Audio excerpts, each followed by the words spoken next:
Today in this lesson we will study molecular orbital theory MOT. So first of all, why we learn molecular orbital theory? The simple answer is that MOT explains the geometry of molecules, especially covalent molecule. Second, molecular orbital theory explains the questions which are not explained by the valence bond theory, such as number one question, why He2 helium molecule does not exist. Second question, why oxygen O2 is paramagnetic. So the molecular orbital theory effectively explains why some molecules do not exist and why some substance have paramagnetic property. Now let's talk about the statement. What is the statement of the molecular orbital theory?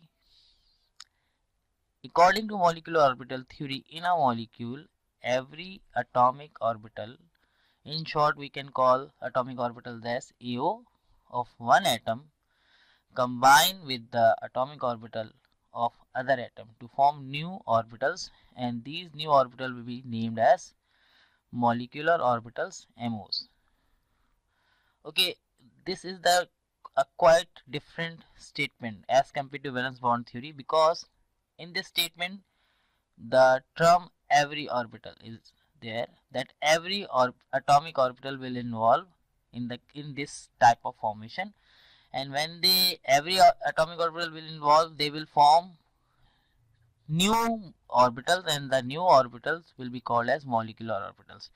Now let's talk about the new orbitals. The new orbitals, which will be in short we will call MOs, are two types. Number one, bonding molecular orbitals BMOs having low energy. The BMOs will have lower energy as compared to atomic orbital. And the second type of MOs will be called anti-bonding molecular orbitals ABMOs having high energy as compared to atomic orbital. And the electron field inside these MOs according to the Aufbau principle and the Hooke's rule. Okay, now let's discuss few examples of molecular orbital theory. Now first of all I will discuss the example of hydrogen gas. Hydrogen gas is composed of two hydrogen atoms. So basically we draw an energy diagram of molecular orbital theory. So to draw the energy diagram, first we draw an arrow of energy pointing upward. Second, we write down the electronic configuration of each atom vertically according to Hooke's rule. Now there are two hydrogen atoms which are making hydrogen gas. So first I will write first hydrogen atom electronic configuration, that is 1s1, and the second hydrogen atom will also have electronic configuration of 1s1. Both will have one electron each. Now these will be termed as atomic orbitals.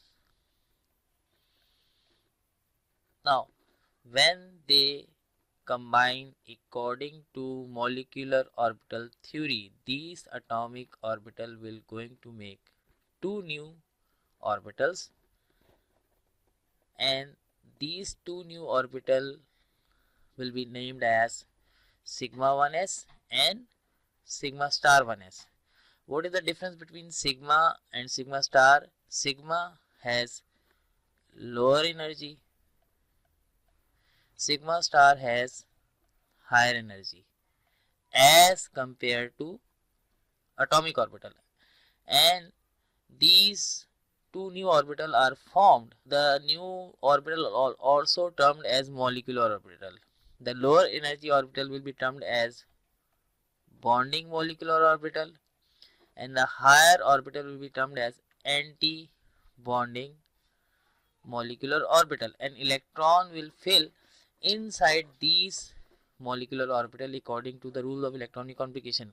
Right now in our case there are maximum of 2 electron inside this hydrogen gas molecule, so they will going to fill in the sigma 1s molecular orbital. This is the energy diagram of hydrogen gas. Now next what we will going to do, we will basically calculate the bond order. Now first we have to understand what is bond order.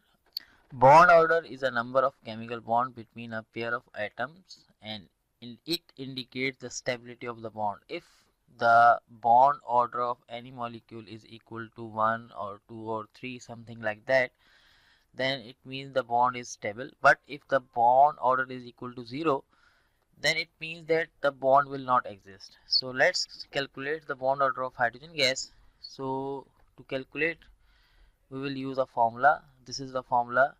Here we need a number of electron in bonding molecular orbital minus number of electron in anti-bonding molecular orbital. So first of all, we will count how many electrons are there. Right now you can see only 2 electrons are in bonding molecular orbital. So I will write 2 minus 0 because there are no electron in anti-bonding. So I will write 0 divided by 2. Then the answer I will get, it is 1. It means the bond order of hydrogen gas is 1. So it means it will exist. So it is a stable bond also. Now this was the example of hydrogen gas. Okay, now let answer this question, why helium molecule does not exist. So first of all, we have to write down the energy diagram of helium molecule. In helium molecule right now there are 2 helium atoms. So first I will write the electronic configuration of first atom, that would be 1s2, and the second atom will also have the electronic configuration of 1s2. Okay, both are atomic orbitals. So according to molecular orbital theory, when they combine together, they will form 2 bonding molecular orbitals, one with low energy, another with high energy. The lower energy orbital will be termed as bonding molecular orbital, and the higher energy orbital will be termed as anti-bonding molecular orbital.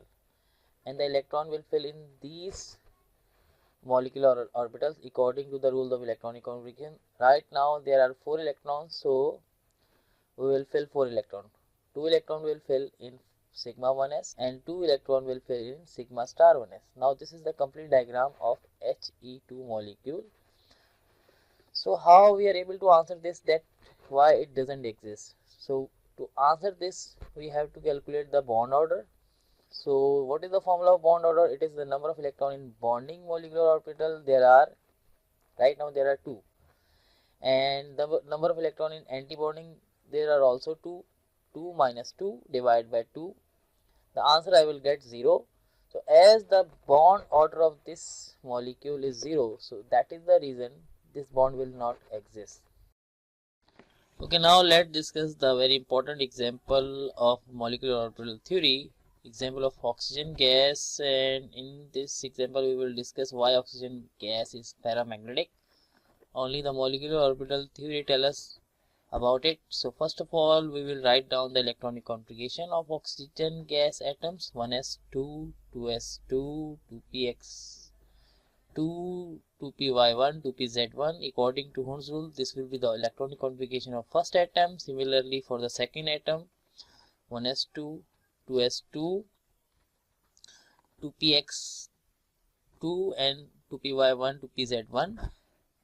Okay, similar to the previous example, the 1s orbital combined with 1s orbital, it will form 2 orbitals, sigma 1s, sigma star 1s. 2s will going to combine with 2s, it will also form sigma 2s, sigma star 2s. Now similarly, when p orbital combine, they will also form molecular orbitals. Now in the case of oxygen, the arrangement of the molecular orbital is different. Especially in the case of oxygen and nitrogen, the sigma 2px orbital will have the lowest energy as compared to pi 2py and pi 2pz. Now this is the energy diagram of oxygen gas. Now we will fill electron according to the rules of electronic configuration. Right now we have 8 plus 8, total of 16 electrons are there. Now we will fill 16 electron. So starting from sigma 1s molecular orbital 1, 2, 3, 4, 5, 6, 7, 8, 9, 10, 11, 12, 13, 14. Okay, now how many electrons are left? I think 2. Yes, 2 electrons are left. Now where we have to fill? We have to fill in these orbitals. Both orbitals have same energy.